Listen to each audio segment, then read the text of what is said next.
माननीय सदस्यगण, मुझे अपनी ओर से तथा सदन के माननीय सदस्यों की ओर से अंतर संसदीय संघ आईपीयू की प्रेसिडेंट और तंजानिया संयुक्त गणराज्य की नेशनल असेंबली की अध्यक्ष माननीय डॉक्टर तुलिया एक्सन का स्वागत करते हुए अत्यंत प्रसन्नता हो रही है।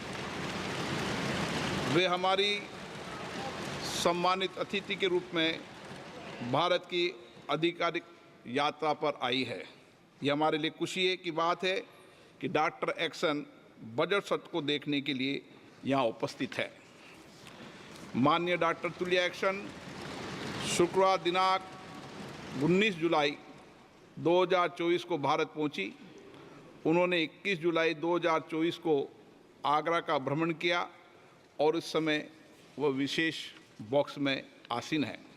हम भारत में उनके सुखद और सफल प्रवास की कामना करते हैं। हम अंतर संसदीय संघ के प्रेसिडेंट के रूप में उनकी भूमिका के लिए सफलता की भी कामना करते हैं। उनके माध्यम से हम तंजानिया गणराज्य की संसद के सदस्यों, तंजानिया की सरकार तथा वहाँ की मित्र जनता को बधाई और शुभकामनाएं देते हैं।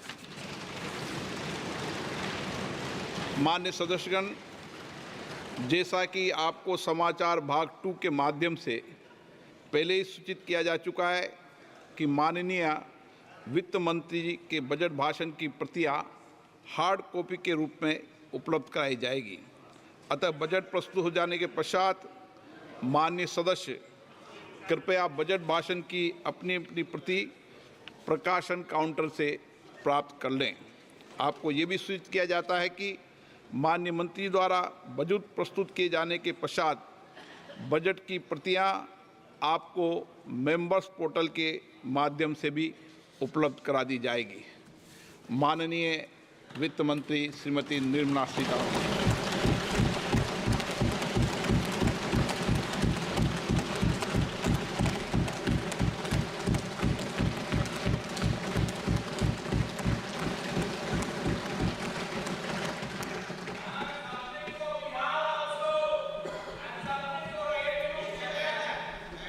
Honorable Speaker, I present the budget for 24-25. Introduction. The people of India have reposed their faith in the government led by Honorable Prime Minister Shri Narendra Modi and re-elected it for a historic third term under his leadership.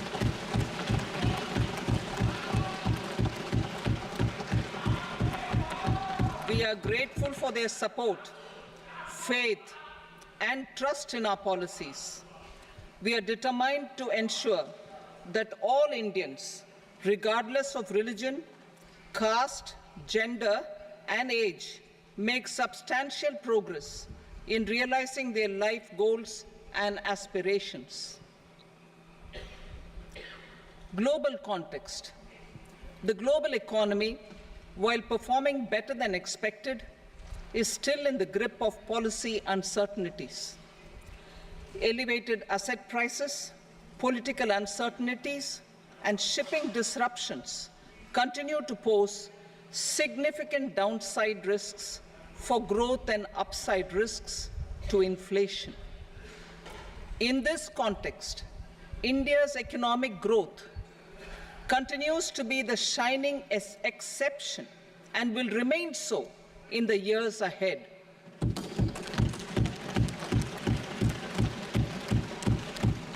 India's inflation continues to be low, stable, and moving towards the 4% target. Core inflation, that is non-food and non-fuel, currently is 3.1%. Steps are being taken to ensure supplies of perishable goods reach markets adequately. Interim budget. As mentioned in the interim budget, we need to focus on 4 major castes, namely the Garib, Mahilaye, Yuva, and Annadata, the poor, women, youth, and the farmer. For Annadata, we announced higher minimum support prices a month ago for all major crops, delivering on the promise of at least a 50% margin over costs. Pradhan Mantri Garib Kalyan Anna Yojana was extended for 5 years, benefiting more than 80 crore people. Administrative actions for approval and implementation of various schemes announced in the interim budget are well underway. The required allocations have been made. Budget theme. Turning attention to the full year and beyond in this budget, we particularly focus on employment, skilling, MSMEs, and the middle class. I'm happy to announce the Prime Minister's package of 5 schemes and initiatives to facilitate employment, skilling, and other opportunities for 4.1 crore youth over a 5-year period, with a central outlay of 2 lakh crore rupees. I will speak about them shortly, while more details may be seen in the annexure. This year, I've made a provision of 1.48 lakh rupees, 1.48 lakh crore rupees for education, employment, and skilling. Budget priorities. The people have given a unique opportunity to our government to take the country on the path of strong development and an all-round prosperity. In the interim budget, we promise to present a detailed roadmap for our pursuit of Vikasit Bharat. In line with the strategy set out in the interim budget, this budget envisages sustained efforts on the following 9 priorities for generating ample opportunities for all. Number 1, productivity and resilience in agriculture. Number 2, employment and skilling. Number 3, inclusive human resource development and social justice. 4, manufacturing and services. 5, urban development. 6, energy security. 7, infrastructure. 8, innovation, research and development. And 9, next generation reforms. Subsequent budgets will build on these and add more priorities and actions. A more detailed formulation will be carried out as part of the economic policy framework, about which I will speak later in this speech. This budget details some of the specific actions to be initiated in the current year towards fulfillment of these priorities, with potential for transformative changes. The budget also covers some of the previously made announcements, with intent to strengthen them and step up their implementation for expediting our journey towards the goal of Vikasit Bharat. Priority 1, productivity and resilience in agriculture. Transforming agricultural research.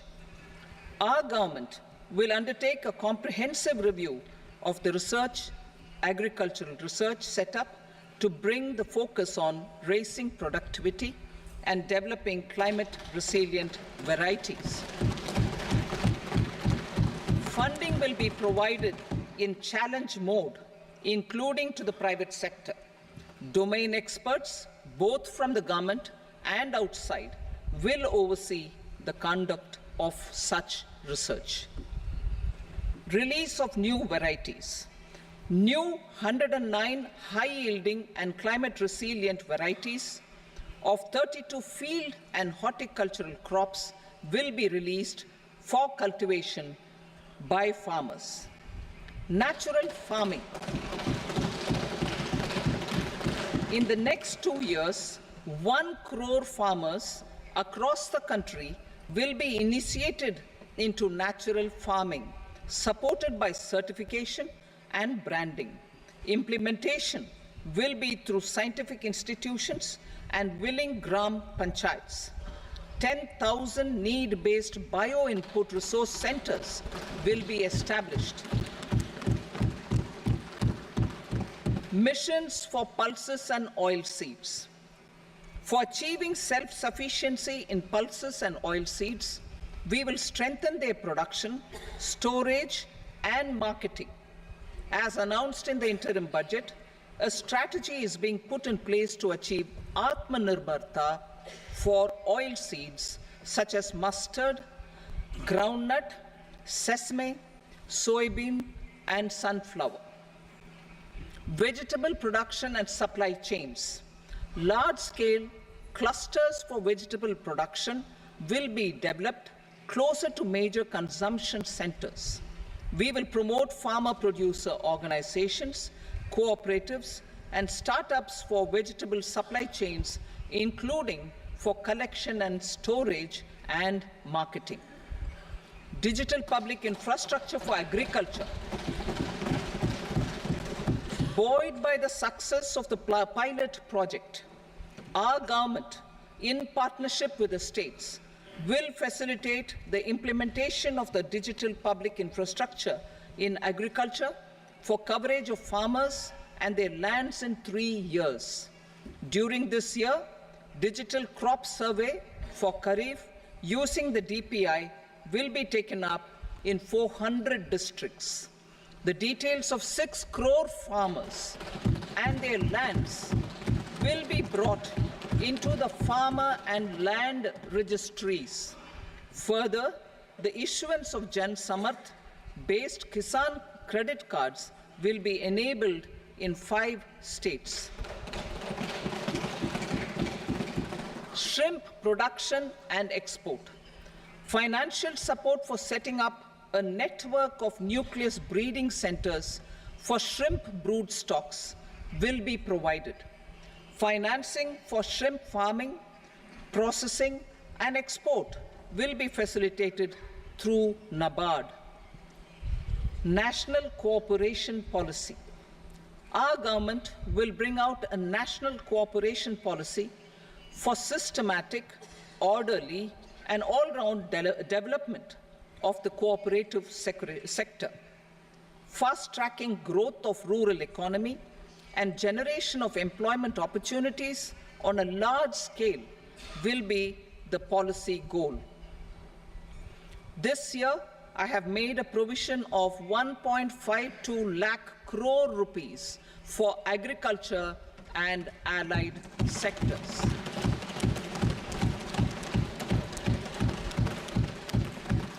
Priority 2, employment and skilling. Employment-linked incentive. Our government will implement following 3 schemes for employment-linked incentive as part of the Prime Minister's package. These will be based on enrollment in the EPFO and focus on recognition of first-time employees and support to employees and employers. Scheme A, first-timers. This scheme will provide 1 month wage to all persons newly entering the workforce in all formal sectors.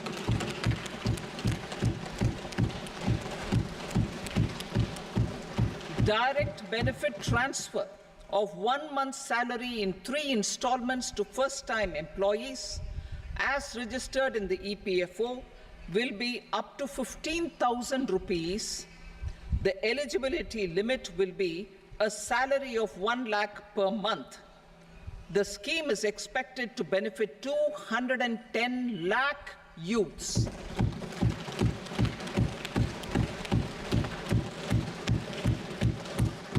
Scheme B, job creation in manufacturing. This scheme will incentivize additional employment in the manufacturing sector linked to the employment of first-time employees. An incentive will be provided at specified scale directly both to the employee and the employer with respect to their EPFO contribution in the first 4 years of employment. The scheme is expected to benefit 30 lakh youth entering employment and their employers.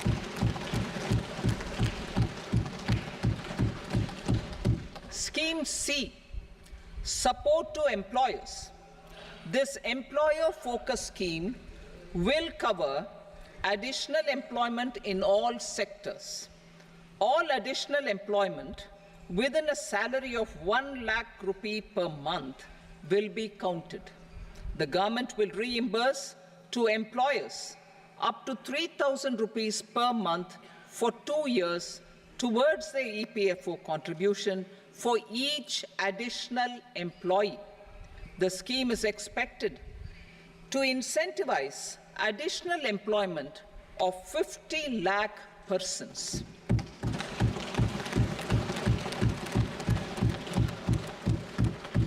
Participation of women in the workforce. We will facilitate higher participation of women in the workforce through setting up of working women hostels in collaboration with industry and establishing creches. In addition, the partnership will seek to organize women-specific skilling programs and promotion of market access for women SHG enterprises. Skilling program. I'm happy to announce a new centrally sponsored scheme as the fourth scheme under the Prime Minister's package for skilling in collaboration with state governments and industry. 20 lakh youth will be skilled over a 5-year period.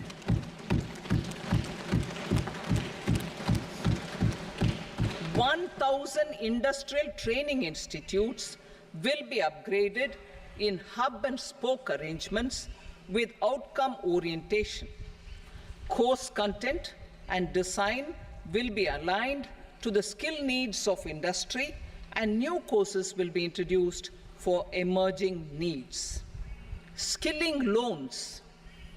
The model skill loan scheme will be revised to facilitate loans up to 7.5 lakh rupees with a guarantee from a government-promoted fund. This measure is expected to help 25,000 students every year.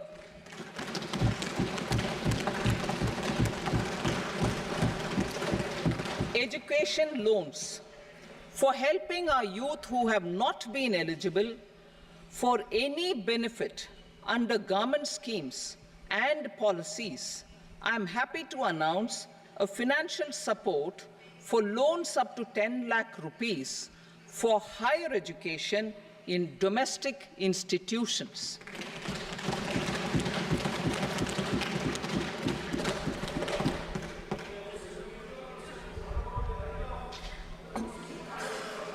E-vouchers for this purpose.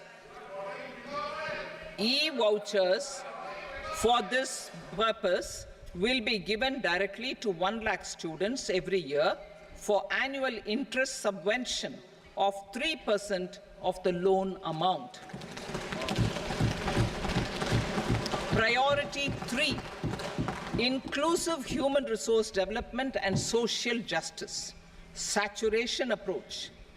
Our government is committed to all-round, all-pervasive, and all-inclusive development of people, particularly farmers, youth, women, and the poor. For achieving social justice comprehensively, the saturation approach of covering all eligible people through various programs, including those for education and health, will be adopted to empower them by improving their capabilities. Implementation of schemes meant for supporting economic activities by craftsmen, artisans, self-help groups, scheduled caste, scheduled tribe, and women entrepreneurs and street vendors such as the PM Vishwakarma, PM Swanidhi, National Livelihood Missions, and Stand Up India will be stepped up. Purvodaya. The states in the eastern part of the country are rich in endowments and have strong cultural traditions. We will formulate a plan, Purvodaya, for the all-round development of the eastern region of the country, covering Bihar, Jharkhand, West Bengal, Odisha, and Andhra Pradesh. This will cover human resource development, infrastructure, and generation of economic opportunities to make the region an engine to attain Vikasit Bharat. On the Amritsar-Kolkata Industrial Corridor, we will support development of an industrial node at Gaya. This corridor will catalyze industrial development of the eastern region. The industrial node at Gaya will also be a good model for developing our ancient centers of cultural importance into future centers of modern economy. This model shall showcase Vikas B, Virasat B in our growth trajectory. We will also support development of road connectivity projects, namely 1. Patna-Purnia Expressway, 2. Buxar-Bhagalpur Expressway, 3. Bodh Gaya, Rajgir, Vaishali and Darbhanga spurs, and 4. Additional 2-lane bridge over River Ganga at Buxar at a total cost of 26,000 crore rupees.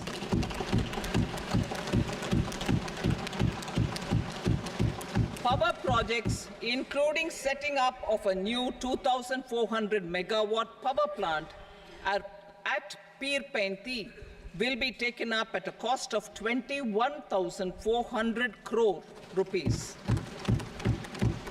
New airports, medical colleges, and sports infrastructure in Bihar will be constructed.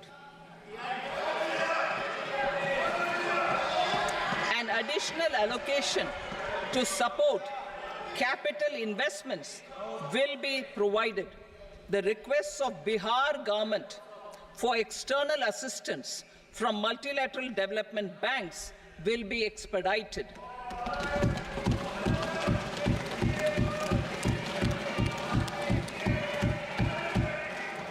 Andhra Pradesh Reorganization Act.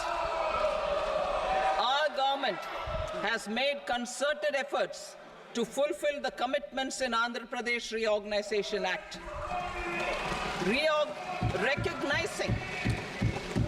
Recognizing the state's need for the capital, recognizing the state's need for a capital, we will facilitate special financial support through multilateral development agencies. In the current financial year, 15,000 crore rupees will be arranged with additional amounts in future years.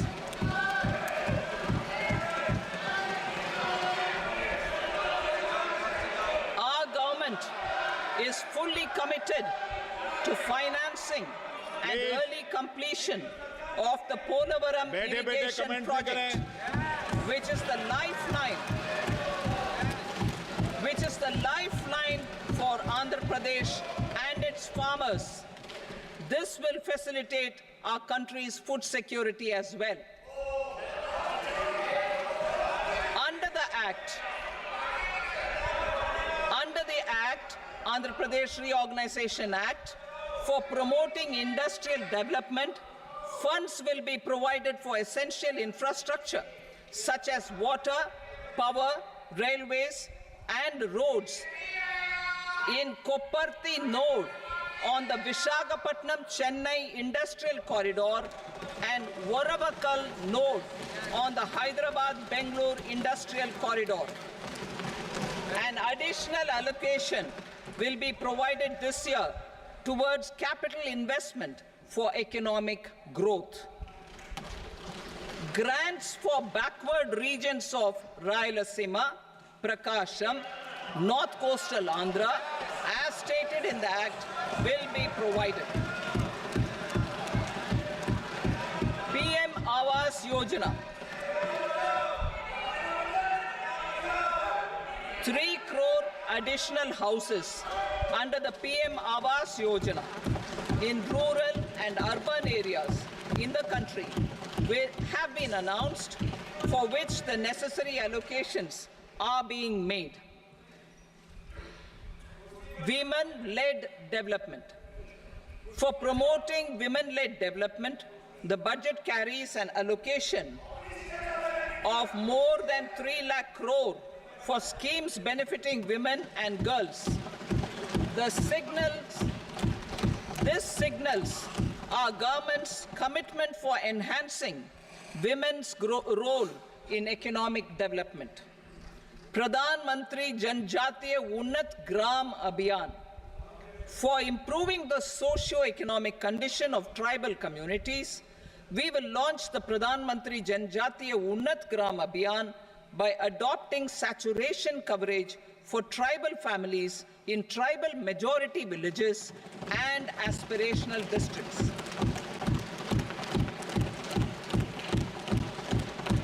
This will cover 63,000 villages, benefiting 5 crore tribal people. Bank branches in northeastern region.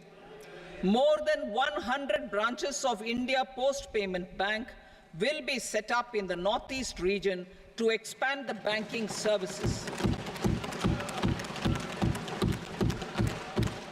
This year, I have made a provision of 2.66 lakh crore rupees for rural development, including rural infrastructure. Priority 4, manufacturing and services, support for promotion of MSMEs. This budget provides special attention to MSMEs and manufacturing, particularly labor-intensive manufacturing. We have formulated a package covering financing, regulatory changes, and technology support for MSMEs to help them grow and also compete globally, as mentioned in the interim budget. I am happy to announce the following specific measures. Credit guarantee scheme for MSMEs in the manufacturing sector. For facilitating term loans to MSMEs for purchase of machinery and equipment without collateral or third-party guarantee, a credit guarantee scheme will be introduced. The scheme will operate on pooling of credit risks of such MSMEs. A separately constituted self-financing guarantee fund will provide to each applicant guarantee cover up to 100 crore rupees, while the loan amount may be larger. The borrower will have to provide an upfront guarantee fee and an annual guarantee fee on the reducing loan balance. New assessment model for MSME credit. Public sector banks will build their own in-house capability to assess MSMEs for credit instead of relying on external assessment. They will also take a lead in developing or getting developed a new credit assessment model based on the scoring of digital footprints of the MSMEs in the economy. This is expected to be a significant improvement over the traditional assessment of credit eligibility based only on asset or turnover criteria. That will also cover MSMEs without a formal accounting system. Credit support to MSMEs during stress period. I'm happy to announce a new mechanism for facilitating continuation of bank credit to MSMEs during their stress period while being in special mention account, SMA stage, for reasons beyond their control. MSMEs need credit to continue their business and to avoid getting into the NPA stage. Credit availability will be supported through a guarantee from a government-promoted fund. Mudra loans. The limit of Mudra loans will be enhanced to 20 lakh from the current 10 lakh for those entrepreneurs who have availed and successfully repaid previous loans under the Tarun category. Enhanced scope for mandatory onboarding in TREDS. For facilitating MSMEs to unlock their working capital by converting their trade receivables into cash, I propose to reduce the turnover threshold of buyers for mandatory onboarding on the TREDS platform from rupees 500 crore to 250 crore rupees. This measure will bring 22 more CPSCs and 7,000 more companies onto the platform. Medium enterprises will also be included in the scope of the suppliers. SIDBI branches in MSME clusters. SIDBI will open new branches to expand its reach to serve all major MSME clusters within 3 years and provide direct credit to them. With the opening of 24 such branches this year, the service coverage will expand to 168 out of 242 major clusters. MSME units for food irradiation, quality and safety testing. Financial support for setting up of 50 multi-product food irradiation units in the MSME sector will be provided. Setting up of 100 food quality and safety testing labs with NABL accreditation will be facilitated. E-commerce export hubs. To enable MSMEs and traditional artisans to sell their products in international markets, e-commerce export hubs will be set up in public-private partnership mode. These hubs, under a seamless regulatory and logistic framework, will facilitate trade and export-related services under one roof. Measures for promotion of manufacturing and services. Internship in top companies. As the fifth scheme under Prime Minister's package, our government will launch a comprehensive scheme for providing internship opportunities in 500 top companies to 1 crore youth in 5 years. They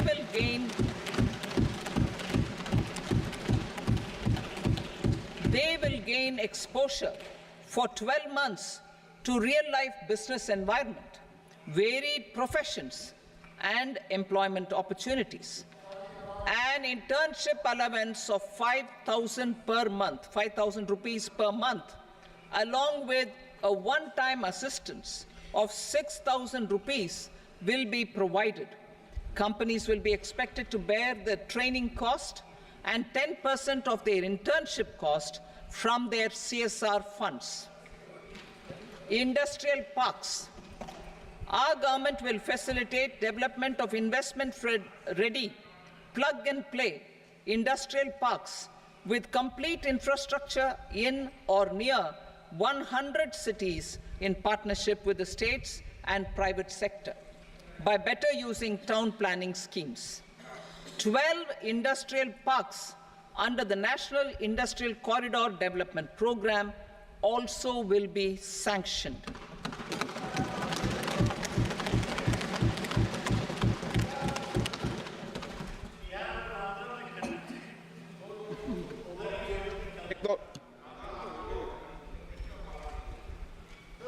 Veggie paper, no.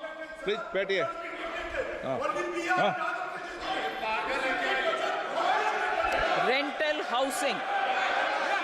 Rental housing with dormitory type accommodation for industrial workers will be, just 1 minute. Rental housing, I repeat, rental housing with dormitory type accommodation for industrial workers will be facilitated in PPP mode with VGF support and commitment from anchor industries. Shipping industry, ownership, leasing, and flagging reforms will be implemented to improve the share of Indian shipping industry and generate more employment. Critical mineral mission. We will set up a critical mineral mission for domestic production, recycling of critical minerals, and overseas acquisition of critical mineral assets. Its mandate will include technology development, skilled workforce, extended producer responsibility framework, and a suitable financing mechanism. Offshore mining of minerals. Our government will launch the auction of the first tranche of offshore blocks for mining, building on the exploration already carried out. Digital public infrastructure applications. Turning to the services sector, I propose development of DPI applications at population scale for productivity gains, business opportunities, and innovation by the private sector. These are planned in the areas of credit, e-commerce, education, health, law and justice, logistics, MSME service delivery, and urban governance. Integrated technology platform for IBC ecosystem. An integrated technology platform will be set up for improving the outcomes under the Insolvency Bankruptcy Code for achieving consistency, transparency, timely processing, and better oversight for all stakeholders. Voluntary closure of LLPs. The services of the Center for Processing Accelerated Corporate Exit, CPACE, will be extended for voluntary closure of LLPs to reduce the closure times. National Company Law Tribunals. The IBC has resolved more than 1,000 companies, resulting in direct recovery of 3.3 lakh crore to creditors. 3.3 lakh crore rupees to creditors. In addition, 28,000 cases involving over 10 lakh crore rupees have been disposed of even prior to admission. Appropriate changes to the IBC, reforms and strengthening of the tribunal and appellate tribunals will be initiated to speed up insolvency resolution. Additional tribunals will be established. Out of those, some will be notified to decide cases exclusively under the Companies Act. Debt recovery. Steps for reforming and strengthening debt recovery tribunals will be taken. Additional tribunals will be established to speed up recovery. Priority 5, urban development. Cities as growth hubs. Working with states, our government will facilitate development of cities as growth hubs. This will be achieved through economic and transit planning and orderly development of peri-urban areas utilizing town planning schemes. Creative redevelopment of cities. For creative brownfield redevelopment of existing cities with a transformative impact, our government will formulate a framework for enabling policies, market-based mechanisms, and regulation. Transit-oriented development. Transit-oriented development plans for 14 large cities with a population above 30 lakh will be formulated, along with an implementation and financing strategy. Urban housing. Under the PM Awas Yojana, Urban 2.0, housing needs of 1 crore urban poor and middle-class families will be addressed with an investment of 10 lakh crore rupees. This will include the central assistance of 2.2 lakh crore rupees in the next 5 years.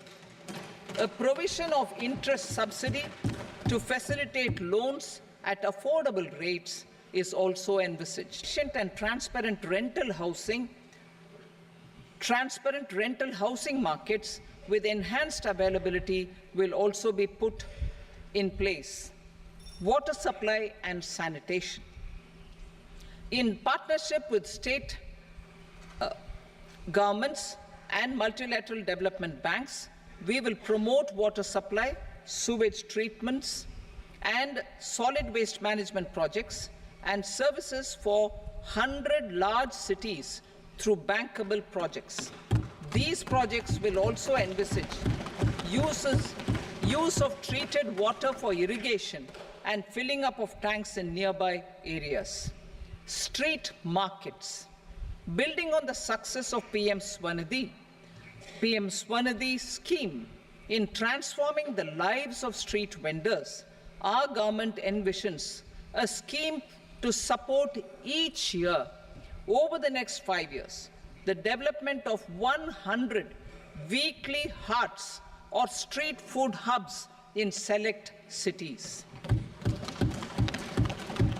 Stamp duty.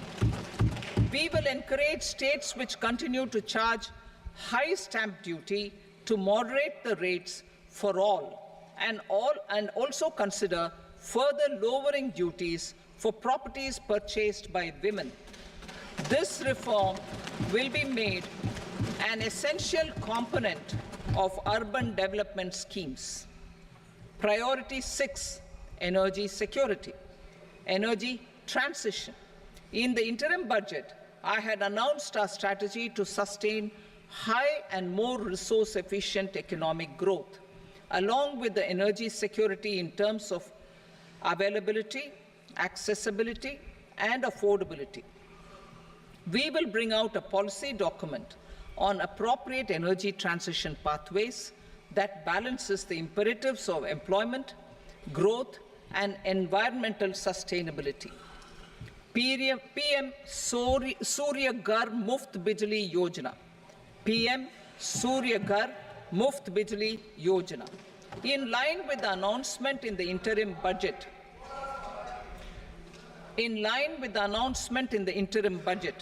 PM Surya Ghar Muft Bijli Yojana has been launched to install rooftop solar plants to enable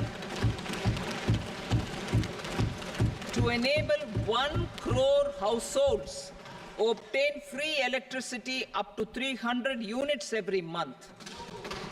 The scheme has generated remarkable response with more than 1.28 crore registrations and 14 lakh applications, and we will further encourage it. Pumped storage policy. A policy for promoting pumped storage projects will be brought out for electricity storage and facilitating smooth integration of the growing share of renewable energy with its variable and intermittent nature in the overall energy mix. Research and development of small and modular nuclear reactors. Nuclear energy is expected to form a very significant part of the energy mix for Vikasit Bharat. Towards that pursuit, our government will partner with the private sector for 1. Setting up Bharat Small Reactors, 2. Research and development of Bharat Small Modular Reactor, and 3. Research and development of newer technologies for nuclear energy. The R&D funding announced in the interim budget will be made available for this sector also. Advanced ultra supercritical thermal power plants. The development of indigenous technology for advanced ultra supercritical thermal power plants with much higher efficiency has been completed. A joint venture between NTPC and BHEL will set up a full-scale 800 megawatt commercial plant using AUSC technology. The government will provide the required fiscal support. Moving forward, development of indigenous capacity for the production of high-grade steel and other advanced metallurgy materials for these plants will result in strong spin-off benefits for the economy. Roadmap for hard-to-abate industries. A roadmap for moving the hard-to-abate industries from energy efficiency targets to emission targets will be formulated. Appropriate regulations for transition of these industries from the current perform, achieve, and trade mode to Indian carbon market mode will be put in place. Support to traditional micro and small industries. An investment-grade energy audit of traditional micro and small industries in 60 clusters, including brass and ceramic, will be facilitated. Financial support will be provided for shifting them to cleaner forms of energy and implementation of energy efficiency measures. The scheme will be replicated in another 100 clusters in the next phase. Priority 7, infrastructure investment by central government. Significant investment the central government has made over the years in building and improving infrastructure has had a strong multiplier effect on the economy. We will endeavor to maintain strong fiscal support for infrastructure over the next 5 years in conjunction with imperatives of other priorities and fiscal consolidation. This year, I have provided 11,11,111 crore rupees for capital expenditure. This would be 3.4% of our GDP. Infrastructure investment by state governments. We will encourage states to provide support of similar scale for infrastructure, subject to their development priorities. A provision of 1.5 lakh crore rupees for long-term interest-free loans have been made this year also to support the states in their resource allocation. Private investment in infrastructure. Investment in infrastructure by private sector will be promoted through viability gap funding and enabling policies and regulations. A market-based financing framework will be brought out. Pradhan Mantri Gram Sadak Yojana. Phase 4 of the PMGSY will be launched to provide all-weather connectivity to 25,000 rural habitations, which have become eligible in view of their population increase. Irrigation and flood mitigation. Bihar has frequently suffered from floods, many of them originating outside the country.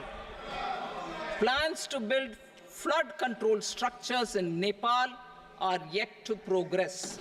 Our government, through the Accelerated Irrigation Benefit Program and other sources, will provide financial support for projects with estimated cost of 11,500 crore rupees, such as the Kosi-Michi intra-state link and 20 other ongoing and new schemes, including barrages, river pollution abatement, and irrigation projects. In addition, survey and investigation of Kosi-related flood mitigation and irrigation projects will be undertaken.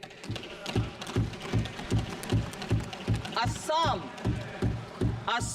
grapples with floods every year by the Brahmaputra River and its tributaries originating outside India. We will provide assistance to Assam for flood management and related projects.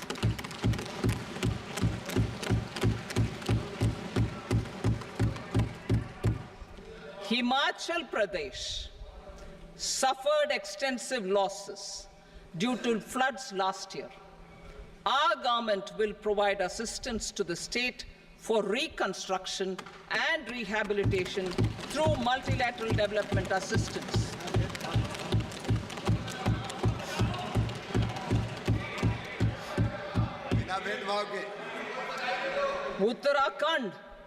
Uttarakhand too suffered losses due to cloudbursts and massive landslides. We will provide assistance to the state.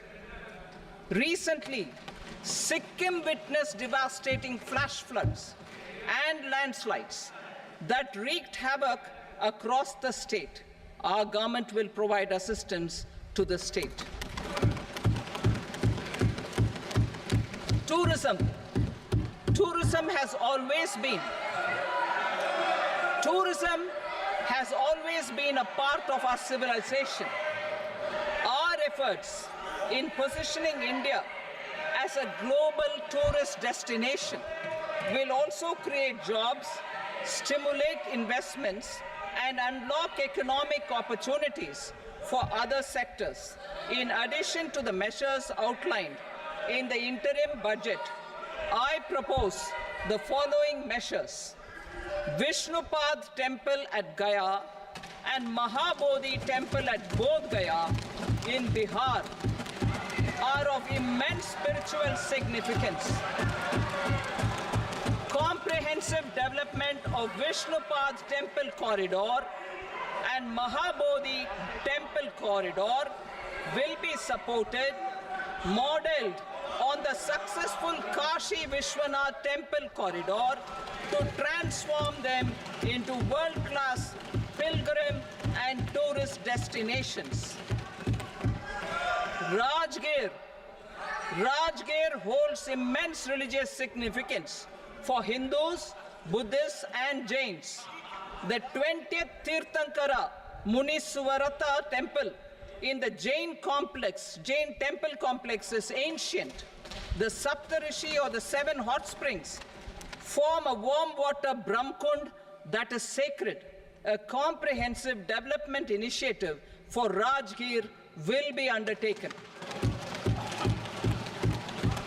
Our government will support the development of Nalanda as a tourist center, besides reviving Nalanda University to its glorious stature. Odisha's scenic beauty, temples, monuments, craftsmanship, wildlife sanctuaries, natural landscapes, and pristine beaches make it an ultimate tourism destination. Our government will provide assistance for their development to Odisha as well. Priority 8, innovation, research, and development. We will operationalize the Anusandhan National Research Fund for basic research and prototype development. Further, we will set up a mechanism for spurring private sector-driven research and innovation at commercial scale, with a financing pool of 1 lakh crore rupees in line with the announcement in the interim budget. Space economy.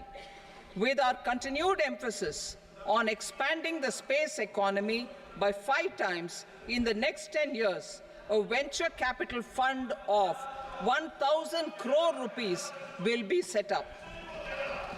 Priority 9, next generation reforms. Economic policy framework. We will formulate an economic policy framework to delineate the overarching approach to economic development and set the scope of the next generation of reforms for facilitating employment opportunities and sustaining high growth.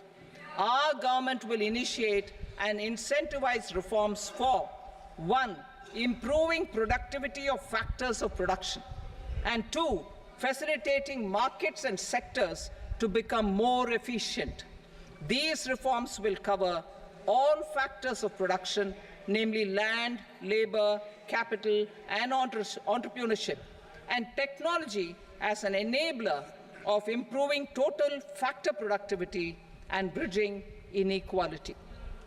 Effective implementation of several of these reforms requires collaboration between the center and the states, and building consensus as development of the country lies in development of the states. For promoting competitive federalism and incentivizing states for faster implementation of reforms, I propose to earmark a significant part of the 50-year interest-free loan. Working with the states, we will initiate the following reforms.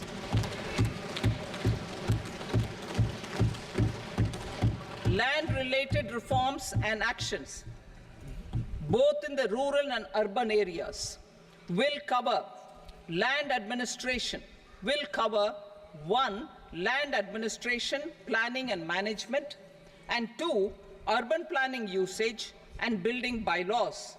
These will be incentivized for completion within the next 3 years through appropriate fiscal support. Rural land-related actions. Rural land-related actions will include 1. Assignment of unique land parcel identification number, UL PIN, or Bhu Aadhaar for all lands. 2. Digitization of cadastral maps. 3. Survey of subdivisions, survey of map subdivisions as per current ownership. 4. Establishment of land registry. And 5. Linking to the farmers registry.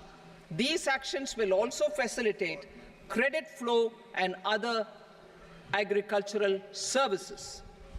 Urban land-related actions.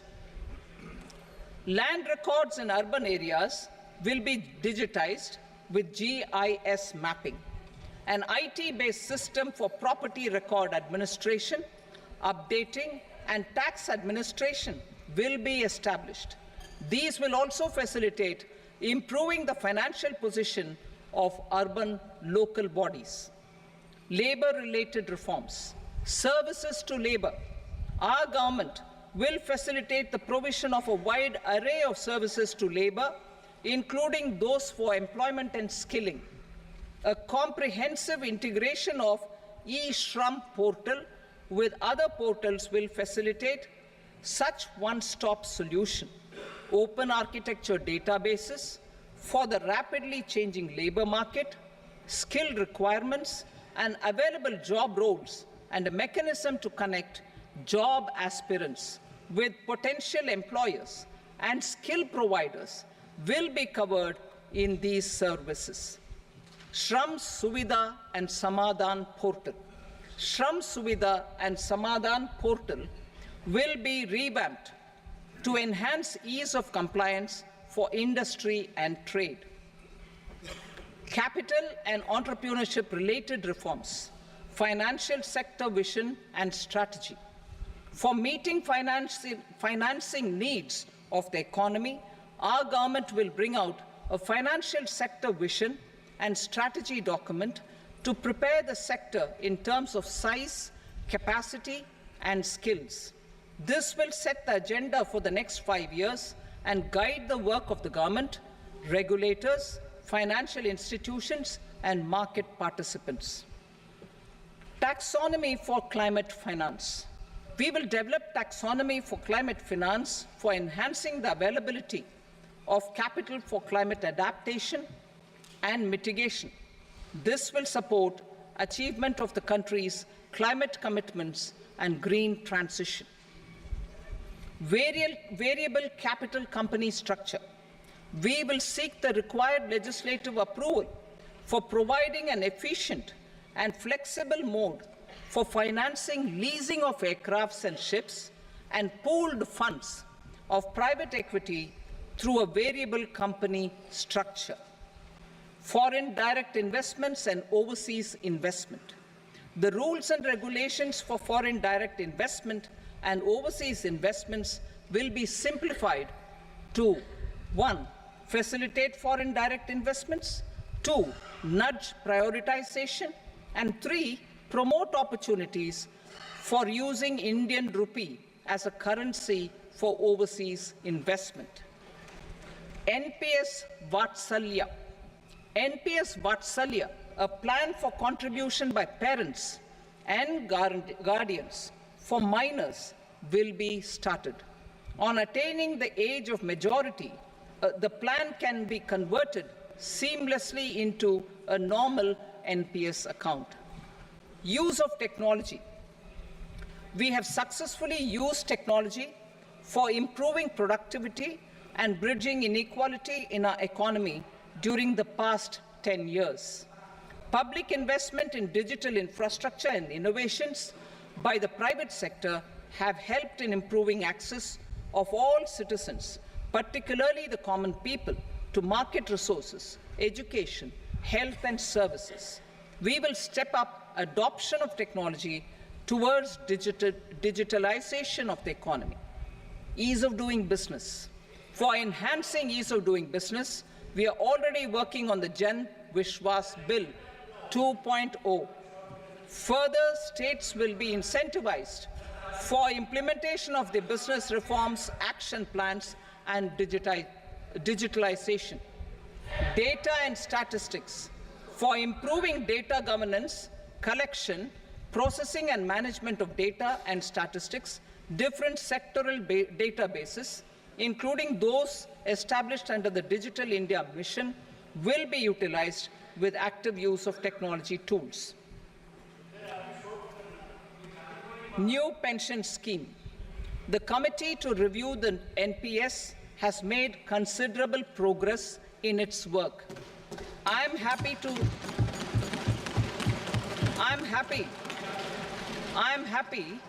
that the staff side of the National Council of the Joint Consultative Machinery for Central Government Employees has taken a constructive approach. A solution will be evolved which addresses the relevant issues while maintaining fiscal prudence to protect the common citizens. Budget estimates for 24-25.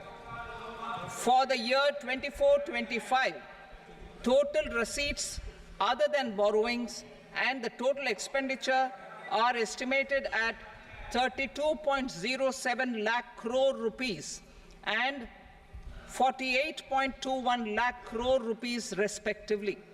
The net tax receipts are estimated at 25.83 lakh crore rupees. The fiscal deficit is estimated at 4.9% of the GDP. The gross and the net market borrowings through dated securities during 24-25 are estimated at 14.01 lakh crore rupees and 11.63 lakh crore rupees respectively. Both will be less than that in 23-24. The fiscal consolidation path announced by me in 2021 has served our economy very well, and we aim to reach the deficit below 4.5% next year. The government is committed to staying the course. From 2026-27 onwards, our endeavor will be to keep the fiscal deficit each year such that the central government's debt will be on a declining path as percentage of GDP. I will now move to Part B.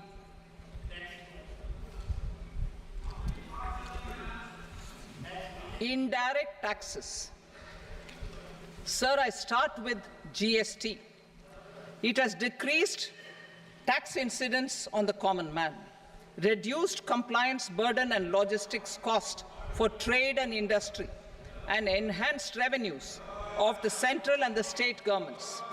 It is a success of vast proportions.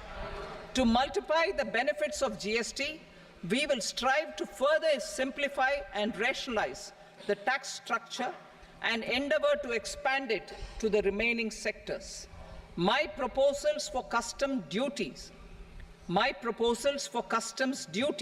intend to support domestic manufacturing, deepen local value addition, promote export competitiveness, and simplify taxation while keeping the interest of the general public and consumers surmount. In Budget 22-23, we reduced the number of customs duty rates. I propose to undertake a comprehensive review of the rate structure over the next 6 months to rationalize and simplify it for ease of trade, removal of duty inversion, and reduction of disputes. I shall now take up sector-specific customs duty proposals. Medicine and medical equipments. To provide relief to cancer patients, I propose to fully exempt 3 more medicines from customs duties.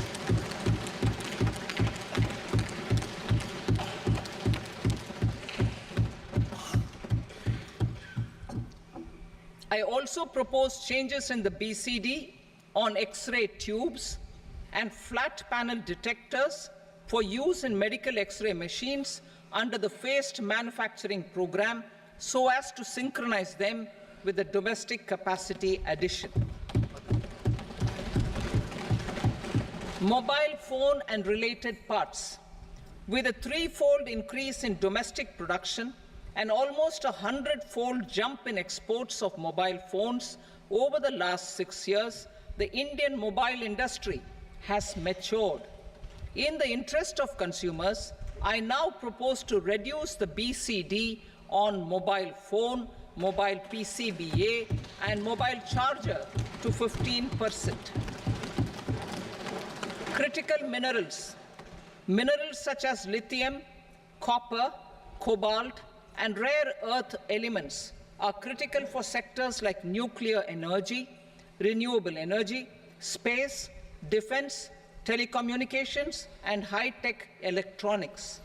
I propose to fully exempt customs duties on 25 critical minerals and reduce BCD on 2 of them.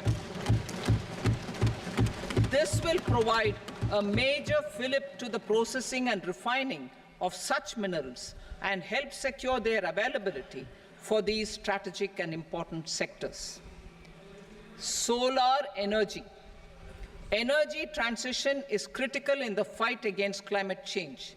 To support energy transition, I propose to expand the list of exempted capital goods for use in the manufacture of solar cells and panels in the country.